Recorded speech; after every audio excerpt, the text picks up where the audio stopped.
Let's be honest for a second. We all say we want green flags, healthy communication, and emotionally available men in K-dramas. But somehow, we keep getting hooked on the exact opposite. The toxic ones, the walking red flags, the guys who would absolutely get blocked in real life, but on screen, we binge them in one night. So today, I want to talk with you, not just at you, about some of the worst K-drama male leads, ranked. And I really want to hear your thoughts too, because I have a feeling some of you might actually defend these characters. Don't worry, this is a safe space, but I will judge you just a little bit. Familiar Wife 2018, Cha Joo-hyuk. Let's start with someone who feels the most realistic, and honestly, that might make him even more frustrating. Cha Joo-hyuk, played by Ji-sung, is not a villain in the traditional sense. He's not manipulative in a dramatic, over-the-top way. He's just painfully human. And that's the problem. He's the kind of husband who slowly lets his marriage fall apart while convincing himself that he's the victim. He feels overwhelmed, stressed, unhappy, and instead of communicating, instead of stepping up, he checks out. Emotionally, mentally, even physically. And then he blames his wife for becoming someone difficult, without realizing that maybe she became that way because she was carrying everything alone. What makes this even more interesting is the time travel twist. He literally gets a second chance to fix his life. And I have to ask you, if you had that opportunity, would you actually do better? Or would you make the same selfish choices again? Because Joo-hyuk initially chooses to run away from his problems rather than face them. That's what puts him on this list. But I will say this, he earns some redemption. He grows, he learns, and compared to the others we're going to talk about, he might actually be one of the better worst male leads, which says a lot. That winter, The Wind Blows 2013. Oh-soo, now this one is messy. Oh-soo, played by Zo In-sung, is a gambler, a con artist, and a man who makes one terrible decision after another. But his worst offense? Pretending to be the long-lost brother of a blind woman just to scam her out of her money. Yes, let that sink in. And the woman, Oh Young, played by Song Hye-kyo, is already emotionally vulnerable, isolated, and desperate for connection. So when he steps into her life, pretending to be family, it's not just deception, it's emotional manipulation on a whole different level. And yet, the drama tries to make us feel for him. It shows his desperation, his fear, his circumstances. And I get it. He's cornered, he's running out of time, and he's trying to survive. But at what cost?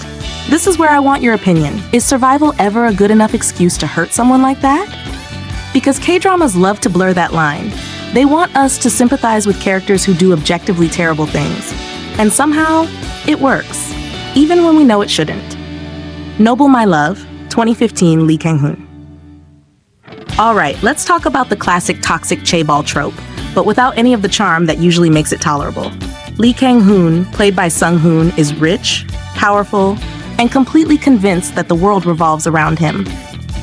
And when he meets a kind, hardworking woman who literally helps him when he's at his lowest, how does he repay her? By controlling her life, undermining her independence, and forcing his way into her world like he owns it. This is the kind of character that makes you pause and think, wait, why is this romantic? Because let's be real, if someone acted like this in real life, it wouldn't be cute. It wouldn't be tsundere. It would be a massive red flag. What frustrates me the most is that characters like Kang-hoon often get a free pass just because they're rich and attractive. The drama doesn't really challenge his behavior in a meaningful way. It just expects us to accept that he loves her as a justification for everything. But love without respect? That's not love. So I'm curious, do you still enjoy this trope, or are you completely over it at this point? Cheese in the Trap, 2016. Now we get into psychological territory. Yoo-jung, played by Park Hae-jin, is the kind of character who doesn't need to raise his voice to be terrifying. On the surface, he's perfect. Smart, handsome, polite, basically the dream guy. But underneath that polished exterior is someone deeply manipulative, calculating, and emotionally detached. He doesn't just react to situations, he orchestrates them. He pulls strings behind the scenes, punishing people he dislikes in subtle, almost invisible ways. And what makes this even more unsettling is how realistic it feels. There are people like this in real life. people who smile in front of you while quietly sabotaging everything behind your back.